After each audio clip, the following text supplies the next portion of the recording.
Let's mic देश का मिजाज ईस्ट। लेट्स माइक देश का मिजाज और खबरें ईस्ट से। पश्चिम बंगाल की सीएम ममता बनर्जी ने बजट को लेकर मोदी सरकार पर निशाना साधा है।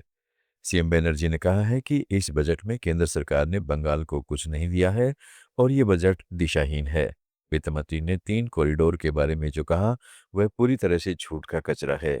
यह पहले से ही प्रोसेस में है और हमने यहाँ काम करना शुरू भी कर दिया है, सीएम ने कहा। उन्होंने बंगाल को एक पैसा भी नहीं दिया है। केंद्रीय वित्त मंत्री निर्मला सीतारमण ने इस बार के बजट में बिहार को कई सौगातें दी है। पटना और वाराणसी में शिप रिपेयर सेंटर बनाने का ऐलान किया गया है। ये सेंटर खासतौर पर आंतरिक जलमार्गों के लिए तैयार किए जाएंगे, जिससे नदी मार्ग से होने वाले परिवहन को मजबूती मिलेगी। सरकार का लक्ष्य है कि गंगा समेत अन्य नदियों के जरिए माल ढुलाई को बढ़ाया जाए। इसके लिए पटना और वाराणसी को वाटरवेज हब के रूप में विकसित किया जाएगा। जलमार्ग के इस्तेमाल को बढ़ावा देने के लिए ट्रेनिंग की भी व्यवस्था की जाएगी, ताकि स्थानीय युवाओं को रोजगार के नए अवसर मिल सकें।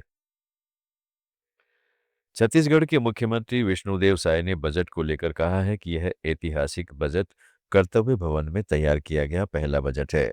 दूसरी ओर कांग्रेस ने हमला बोलते हुए कहा है कि छत्तीसगढ़ को बेचने की तैयारी है। सीएम ने कहा है कि यह बजट जन आकांक्षाओं की पूर्ति करते हुए सार्वजनिक निवेश, सुदृढ़ वित्तीय तंत्र, कृषि, ग्रामीण सशक्तिकरण, उद्योग और रोजगार सृजन को गति देकर आर्थिक विकास को नई दिशा देगा। जब आम नागरिकों को अधिक सुविधाएं, अवसर और आधारभूत संरचना मिलेगी, तब विकास का लाभ समाज के हर वर्ग तक समान रूप से पहुंचेगा। हमारे छत्तीसगढ़ को विकास की नई संभावनाएं मिलेंगी। उधर प्रदेश कांग्रेस अध्यक्ष दीपक बैज ने कहा है कि केंद्र सरकार लगातार अपने चहेते उद्योगपतियों को फायदा पहुंचाने का काम कर रही है। अगले 2.5 साल में सरकार छत्तीसगढ़ की माइनिंग कॉरिडोर को अपने पसंदीदा उद्योगपतियों को बेचने की तैयारी में है। बता दें कि केंद्रीय बजट में छत्तीसगढ़ में माइनिंग कॉरिडोर विकसित करने का ऐलान किया गया है।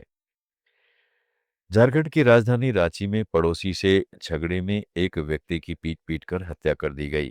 पुलिस ने रविवार को यह जानकारी दी। इस मामले में 2 लोगों को गिरफ्तार किया गया है। घटना शनिवार को लालपुर थाना क्षेत्र के बार्डमैन कंपाउंड इलाके में धोबी घाट के पास हुई। मृतक की पहचान मधेश्वर सिंह के रूप में हुई है। पुलिस के अनुसार दोनों पक्षों के बीच कोई विवाद चल रहा था, जिसके बाद पड़ोसी ने मारपीट की और सिंह की मौत हो गई। ओडिशा के सुंदरगढ़ जिले में महानदी कोलफील्ड लिमिटेड की खदानों पर सीबीआई की छापेमारी में बड़े भ्रष्टाचार का खुलासा हुआ है। इसमें सीबीआई के ही एक अधिकारी और कंपनी का एक कर्मचारी शामिल पाए गए हैं। तेल यूनिट की सीबीआई इस मामले की जांच कर रही है। आरोपी में सीबीआई का assistant sub inspector Prashant Kumar पल्ली शामिल है, जो भुवनेश्वर के एंटी करप्शन ब्यूरो में तैनात है। दूसरा आरोपी सरदा प्रसाद सेठी है, जो एमसीएल के वसुंधरा क्षेत्र के गर्जन बहाल ओपन कास्ट प्रोजेक्ट में डिस्पैच ऑफिसर है। एफआईआर के अनुसार जून से सितंबर 2025 के बीच दोनों ने मिलकर साठगांठ की और रिश्वत लेकर सुरक्षा का झूठा वायदा किया। सीबीआई इस पूरी नेटवर्क की जांच कर रही है। ओडिशा मानव अधिकार आयोग ने राज्य सरकार से सिफारिश की है कि डायन शब्द का इस्तेमाल अपराध माना जाए और Odisha prevention of which hunting act 2013 में सख्त संशोधन किए जाएं। आयोग ने एक आदेश में कहा है कि जादू टोने से जुड़े अपराधों में बढ़ोतरी को देखते हुए कानून को और मजबूत करना जरूरी है।